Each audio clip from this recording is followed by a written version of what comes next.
Hey, it's Alex. Welcome to Papertrail. My guest this month is Harry Parker. He's the author of Anatomy of a Soldier.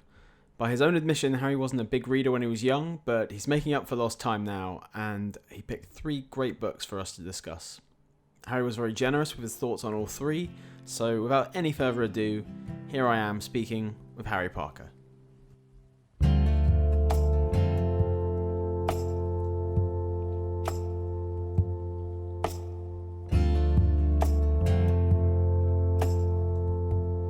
I suppose, like most people, at night before I go to sleep, I read, and that's the way I've always read. But now that I write as well, and I've had a sort of published a book, and I'm trying to write another book. I now read more for work as well. So if my writing's going badly, I'll always have a book with me or a few books in my bag that I'll pick out and start reading in a more sort of, I suppose, seeing how it's properly done sort of way.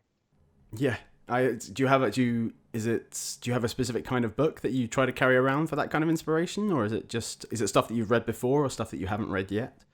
It's normally stuff that I haven't read before and I know I should read or should have read, because when I wrote my book, I was very bad. I think I was very poorly read, actually.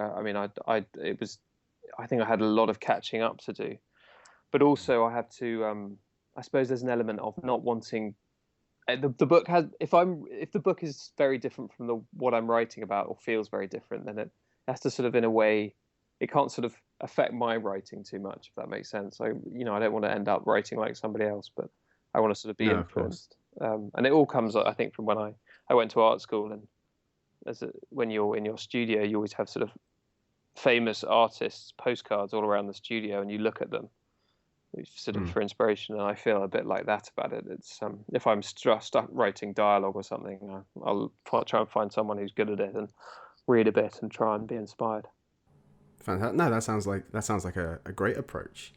You said I heard your interview on the fantastic literary friction, and I was very interested by what you said about how you came to reading later in life. Like, what's your experience been then, sort of starting to read and starting to expand your reading sort of a bit later? Like, what's that been like for you? I mean, in a way, if you start late and you're then in this sort of literary world with lots of people who are sort of advising you to read things or saying, "Oh, have you read so and so?" or talking about authors, and you've never heard of them. It's a sort of bit embarrassing when somebody says, "Oh, Don DeLillo," and I'm going, "Who's he?" Or something like that. But also, the sort of weight is so much of it as well. The weight of history sort of piling up on top of you, especially when you're trying to write. You can feel like everything's been said. But I mean, then at the same time, you have to put that to one side and just go for it. Yeah, and I imagine in the same way as maybe going for a hike or something, you see something massive in front of you and it's quite daunting, but half the fun is getting up it in the first place. Yeah, I'm realizing that you're never going to read everything anyway. Just keep at it. Yeah, that is the ever growing to be read pile is always a problem. Great. Well, I'd like to get started on your books, if that's okay. So the first one that you recommended that I read was For Whom the Bell Tolls by Ernest Hemingway. So why is this on your list? What's the appeal for it? Well, I picked this book because when I started to write Anatomy of a Soldier, which is I suppose it's a war story, although I didn't really think about it in that way. I mean, I'd spoken about the fact that I didn't feel very well read, and I thought, well, I should go and read something that see how it's done, basically. And so I picked up this, and actually I read Farewell to Arms first, but I just think that's so depressing. I mean, it's a brilliant book, and I suppose it's a bit more autobiographical, A Farewell to Arms. But then I started reading this book, and it just, I mean, it's quite, in a sense, it's quite heavy going at times, and it took me a long time to get into, but I've now read it. I think I've read it twice now. Certainly, I dip into it a lot of the time, and I just think it's it just feels very real when I read it. Mm. And I think when I was writing my book, I wanted to try and give that sense of realism. The first thing that struck me sort of as I was reading it and after I wrote it was it really it's sort of this masterclass in tension. Like most of the book is just this build up to this event which keeps being referred to, and that like it's quite like you say, it can be quite a slog sometimes as you're moving through it. It can feel quite hard, but because he's constantly like coiling this spring, like he just in the lead up to everything. But I think that made, I've never been to war, but you hear all the people say like so much of it is waiting. Yes, Sort yeah, of. and So I think that's exactly right. And also, there's this slightly cheesy love story going on as well. I mean, and that sort of adds to this tension, this sort of impending doom that's going yeah, on. Um, and I think it's, I mean, and I think some of the way he speaks about the feelings of that sort of tension, but also sort of combat and those things are quite. They're the sort of. I mean, Hemingway went to war. He was injured mm, in 1915, I think, with being a medic for the Italians. I think. I'm mm. not that good on his biography, but you can just really No, me tell either. that there's a sort of authenticity to it um, that I really enjoyed. A thing which I really enjoyed in it was all the little moments that you get with all of the other characters. And I think a thing that I realized after listening to it is there's this sort of in a lot of ways, a lot of themes is sort of the inevitability of death, but there's also this like the main character Robert Jordan, like he's also sort of rediscovering life with this cheesy love story and meeting all Yes. the people amongst the guerrillas. Like it does sort of feel like someone who'd almost given up and was sort of this automaton working for the Republican Army, sort of going and doing jobs, and then his time in the hills sort of brought him back to life. Yeah.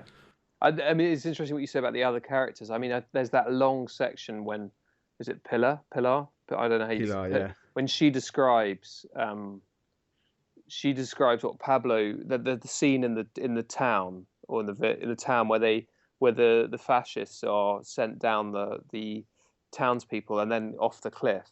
There's a yes, long yeah, section of that, and I think that's very interesting. The sort of the way he brings he brings other things to the story by the sort of the sort of that sort of tradition of storytelling, and she mm, speaks for it. Just feels like a long time for her to be telling this story that, as you say, is about this impending inevitability of their deaths, and the whole village is involved in sort of whacking them down this channel and then heading them off the cliff. I mean, it's I that's very interesting for me. The other thing that I find very interesting is the fact that I think it's set over what 2 or 3 days, I think, and yeah, it's quite a I long believe. book. But the sort of landscape, um, it feels almost like a sort of Robert McFarlane type thing.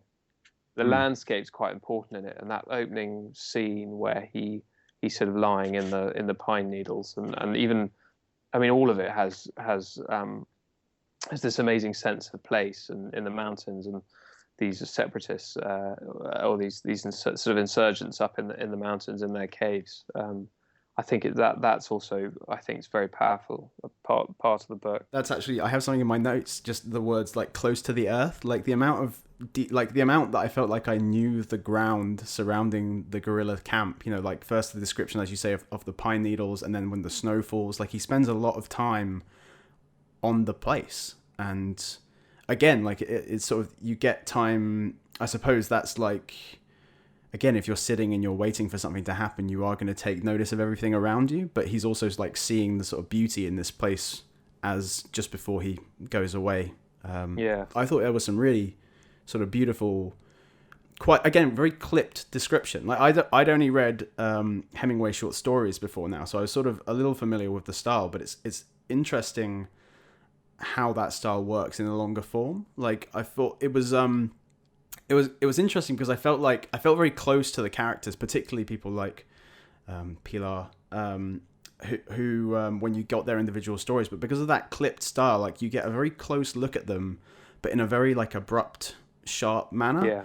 So you get a lot of information, but you still feel quite distant from it. It's I really enjoyed it. I was unsure how I was gonna feel about sort of the first Hemingway novel, because I know he gets a mixed response sometimes. Yeah, I mean, I think the other I described the sort of love story as being, it could be cheesy. I mean, this, or sort of contrived in a sense, but sort of this character Maria, I think she's Maria, yeah, and just the way that's described. I mean, I think that's, that he never, as everyone knows, he never sort of descends into any sort of sentimentality, but just those scenes where even when Robert Jordan's on his own in his sleeping bag, or in his his sort of under his poncho in this sort of cold mountain. I think that really reminded me of being a soldier. That sort of snatching time and sort of this sort of time in between the action of sleep,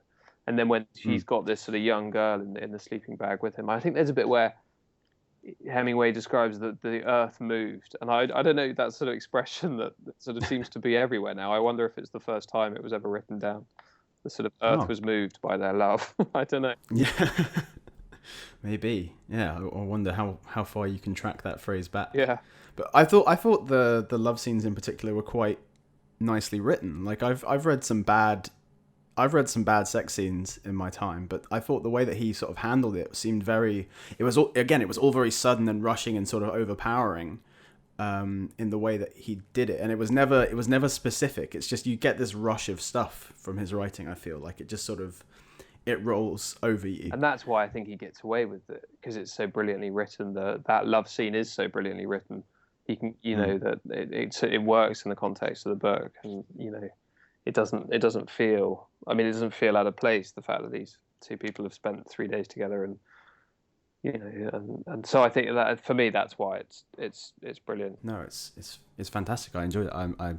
I will read more Hemingway. This is what I've come to after reading that. Speaking sort of about that slightly distant style, it's interesting. I think I can see all three of the books that you've chosen, I think, have a somewhat distant style, in different ways perhaps. But so with your second book, How Do We Both by Ali Smith, that as well, I think, is you get in close to people, but it still feels you get this distancing, particularly with, depending on whether you read Francesco or George's story first. Which one did you have first? So I got George first, and I did not know until I finished this book that you could get them in both. I loved that. Which did you get first? So I had the sort of Renaissance bit first. Oh, great. So the other way around. I should say for those listening, so the book, it follows the lives of two people. The first is George. She's a girl living in contemporary Cambridge. Her mother's just died, and she's trying to come to terms with that and the impact it's having on her life. And then the second story, or the first story, depending on which edition, well, not even edition, which version of the book you get, is following Francesco de Cosa, who is born as a woman but living as a man, so she can be an artist, he can be an artist. And the two stories are tangled into one another. And I really enjoyed how artfully the story was told. When did you come across this one? Well, so I mean, this was after I'd finished writing my book. It was all part of that. Right, I need to now I need to know how to actually do this properly. And so I started to read all the books that were on the Booker Prize shortlist, and this was one of the ones that I read. And I think why I've chosen it is because of that sort of the playing around with the form of the book. Both that sort of physical thing, you can print it both ways, but also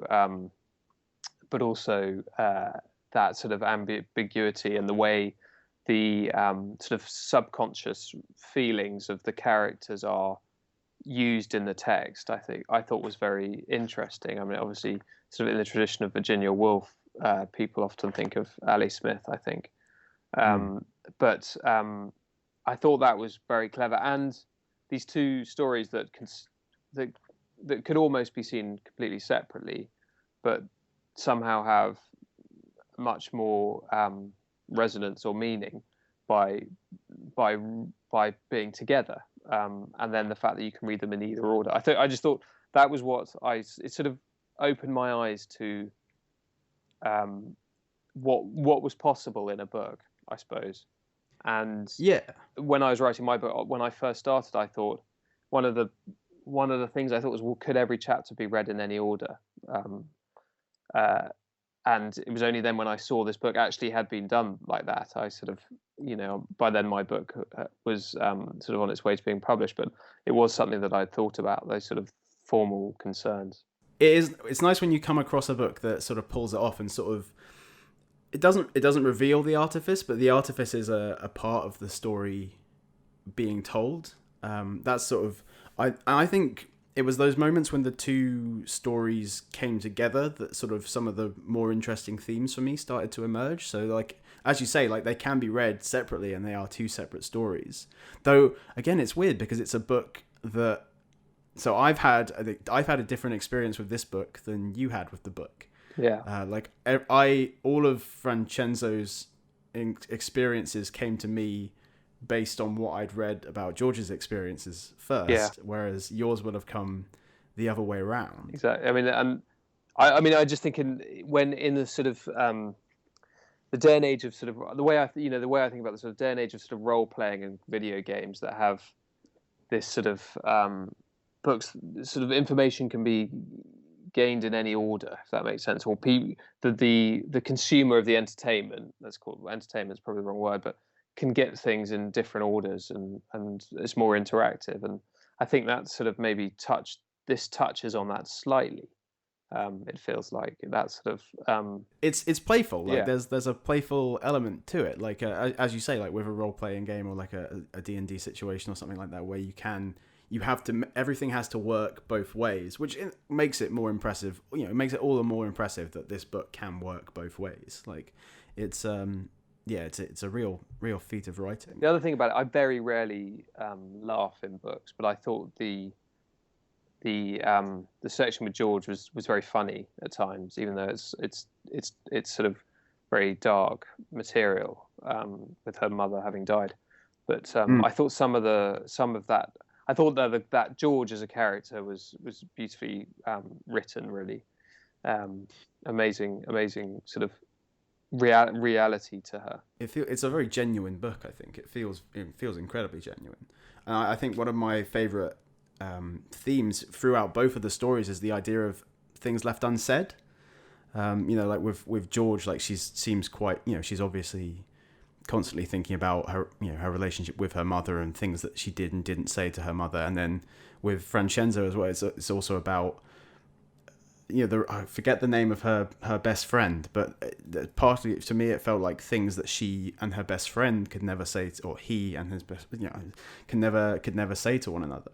I really enjoyed that. I wonder if that was as strong for you reading it the other way around as it was for me. I mean, now I didn't reread this one actually before the podcast, and certainly the George section, which I read second, does stick in my mind more than the sort of Renaissance story. I think because I studied history of art at university. I think I was very interested in the sort of almost the sort of details and the sort of social side of the fact that she was a woman and being an artist, and also the sort of technical things of being a fresco painter and what that means, and sort of the strangeness of fresco as a medium, the sort of plaster that holds color within it. It's not sort of painted on top. I thought that was very interesting for me. There's a lot of time spent on the detail of the art. Like there's long sections where Francesco just talks about the kind of blues and greens that they can create, and that was very interesting to me. Sort of almost the politics of who could be producing these different colors and who knew how to produce different colors was very interesting.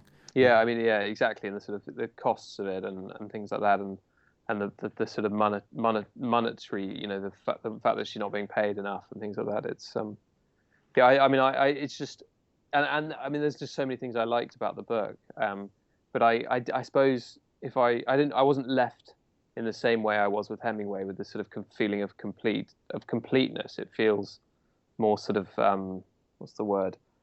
Ephemeral almost, reading this book, in terms of the sort of storytelling, the sort of a whole story you can hold in your hand, which is a good thing, and that's, I mean, I know that's what's intended.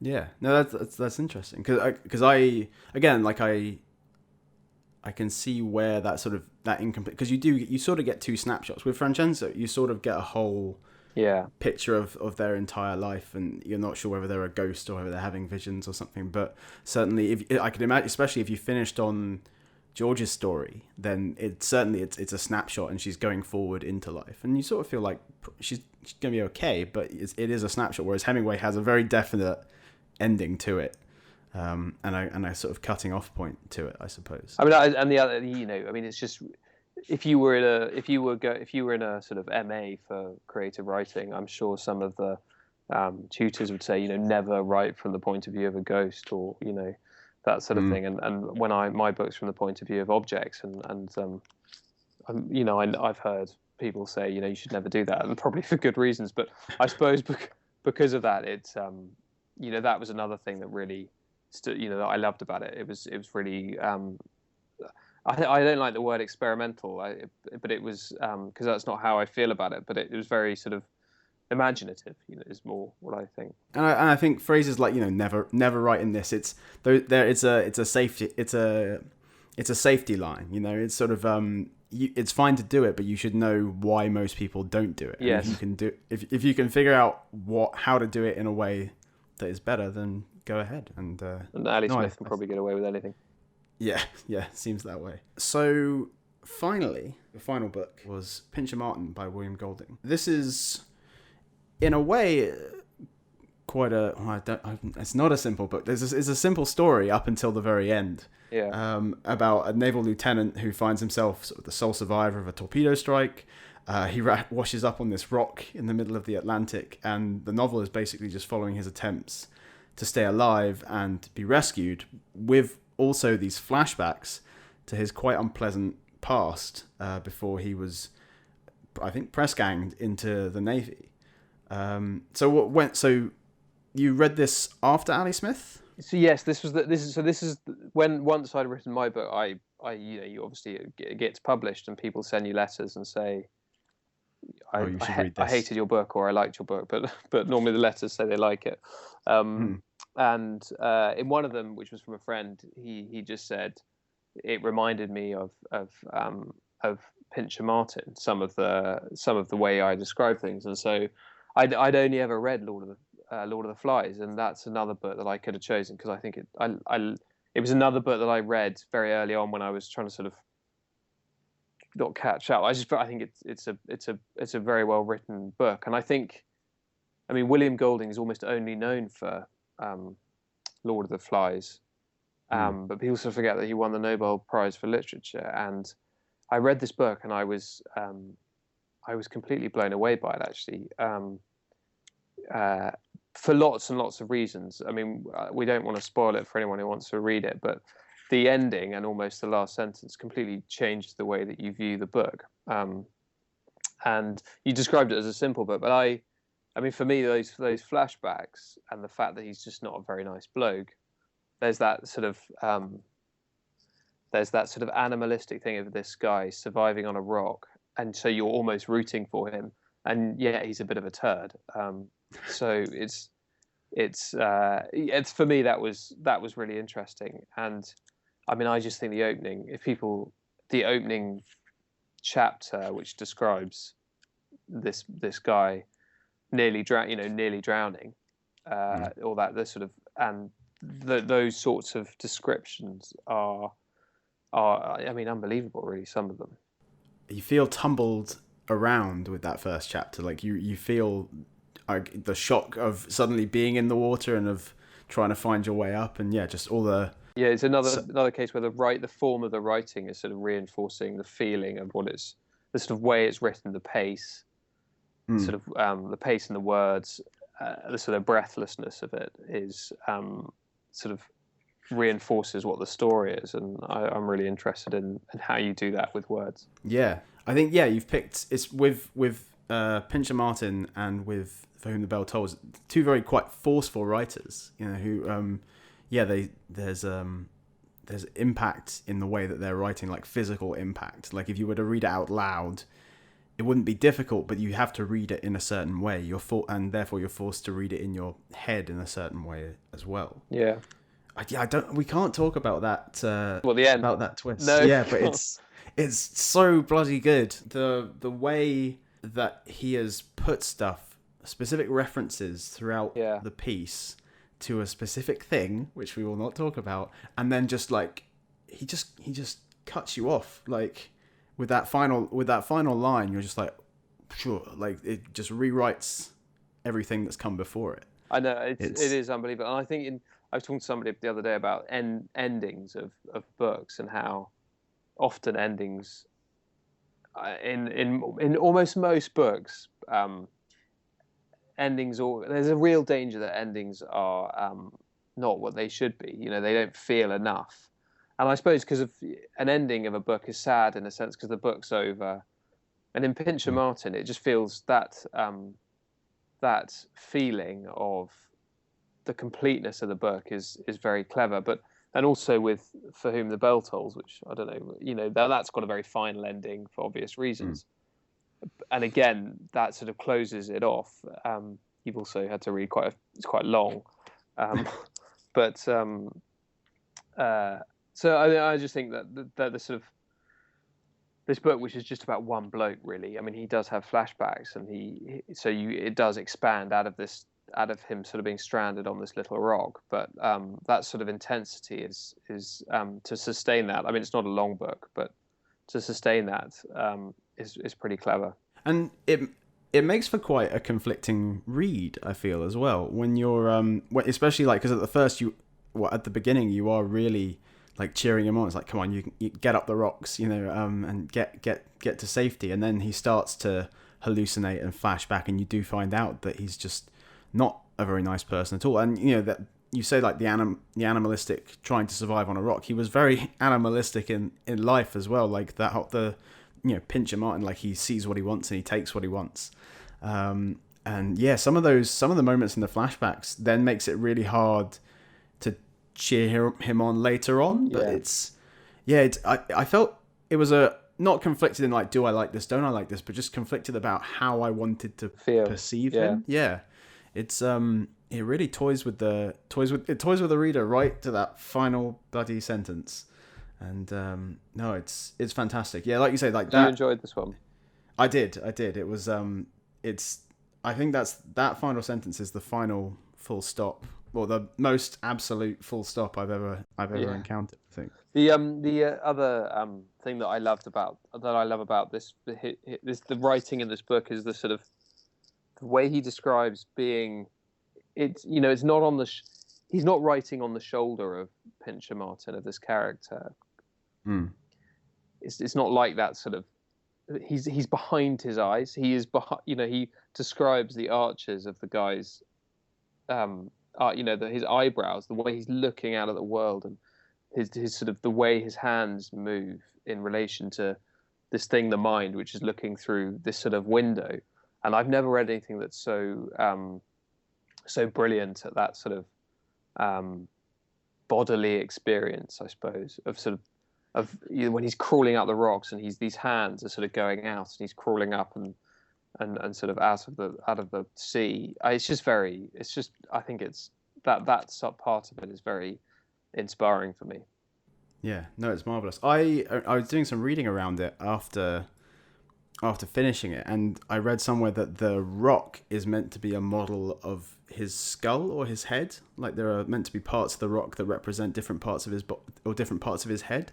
And I read somewhere that the rock is. I think there's one line in it where it talks about a tooth he's got that's hurting or something, and the rock is meant to be a tooth, like this tooth. And there's quite a lot written about it for obvious reasons because of I think it's a very clever book, and I just couldn't believe that it's not more known about. I think it's almost it's a sin of the syllabus sort of thing. It's Lord of the Flies is what everyone reads, and they may enjoy it, but a lot of people, the books that you read in school are the last books or the last authors you'll ever revisit.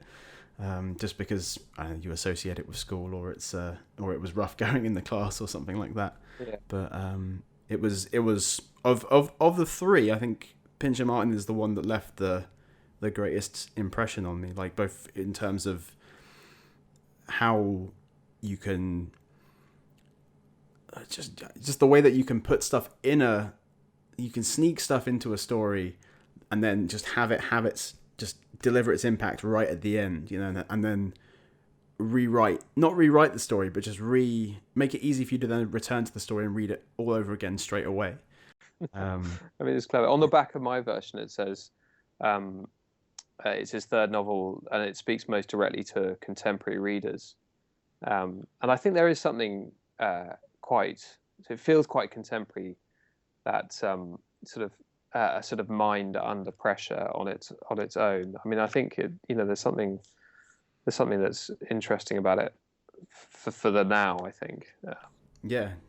Feeling isolated, feeling alone, and looking back at what's come before as well to sort of take you to this point. Yeah, definitely.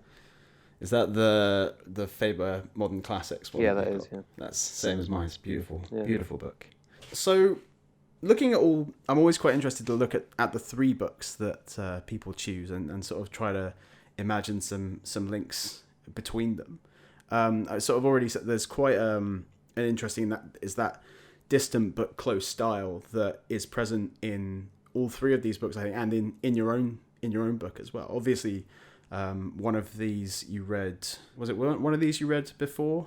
Yeah. So Hemingway I read sort of before and during the time when I was writing. I suppose Ali Smith I was reading actually when I was probably in the stages of editing, and then Pincher Martin I've read since publication. Yeah. So it's quite interesting that they all have this similar style. So do you think these 3 books appeal to you because of the style as because of sort of their content and what's going on in them? I think definitely. I mean, if I'm reading there's some brilliant books out there that are. I mean, if a book tells me what to think, whether it's about the story or about a sort of character's emotions, which some people love, and it can be beautifully written. I don't like that. I often as soon as I get told what to think, the book gets thrown off. I throw it to the side. And I think from my days of painting and drawing, there's that thing where the less you say, the more the viewer or the reader has to fill in themselves, and the more, or you almost have to do a bit more work in order to sort of more imaginative work in order to make the story real. And I think in making the reader, certainly me as a reader, in making me work, I enjoy it more. My imagination is engaged more, and I think I try to write like that too. That's interesting how you sort of link it to sort of how you learnt sort of part of the way that you do reading. You learnt it from the way that you create art. Do you now sort of apply your reading to your art as well? So the other way around. Yes, yeah. They don't. I mean, it's weird. They don't feel that different to me, and they never really have in terms of. It's more about what sort of, and this is a fairly unromantic way of thinking about creating art, but it's more about solving a problem. It depends what the problem is, and that's. I don't mean it in an unromantic way. I mean, the sort of imaginative hurdles or problems that you have to solve in order to make a story work, in order to make characters work, in order to make a book readable and interesting. It's the same with a painting or a drawing, I think. You're looking at something in the world and you're trying to communicate it to a viewer which says something different or more than just what you're looking at. You're bringing yourself as an artist to it, and there's a sort of imaginative energy that you have to put into it. So in that sense, they feel quite similar. It's interesting what you say about the problem solving. I don't think that's unromantic at all. It's often when you're doing writing exercises, nothing inspires creativity like restrictions. Yeah. So I imagine it's the same sort of thing. And yeah, I think especially Ali Smith's is an example of a restriction or some kind of game that you're playing with the writing that create something amazing. Yeah. Well, so just to wrap up, what are you reading at the moment? Anything that you're enjoying? Want to give a shout out to? Well, I'm reading The Road by. I've read it once. I'm reading The Road by Cormac McCarthy, which is another book I probably could have chosen. Have you read The Road? I have, yes. And I suppose that's another book which similar again, sort of has a, in the tradition of Hemingway. I think people would say Cormac McCarthy, but there's something about what I love about that book is that the subject matter is obviously completely dark, and there's not a huge amount of resolution at the end. In fact, almost none. But there's this sort of relationship, this love between father and son, that somehow it's an amazing study of that relationship, of somebody trying to keep somebody, a father looking after a son in very difficult circumstances. And I do think it's a good book, a great book. Yeah. Do you like it? I did, yes. He's quite divisive with his not purple prose, mate. He goes quite hard with a lot. Yeah. Yes. So, but yes, no, I do like it. But it's a challenge. You can't breeze through that book. No. Brilliant. Well, Harry, thanks for coming on, and congratulations on Anatomy of a Soldier. I really enjoyed it. For reading it. And thank you for coming on. Thank you for your recommendations. And are you working on anything new at the moment? Is there anything we can look forward to? Keeping writing, trying to write the next one. Yeah, cool, fantastic. Looking forward to it coming out. Thanks, Alex.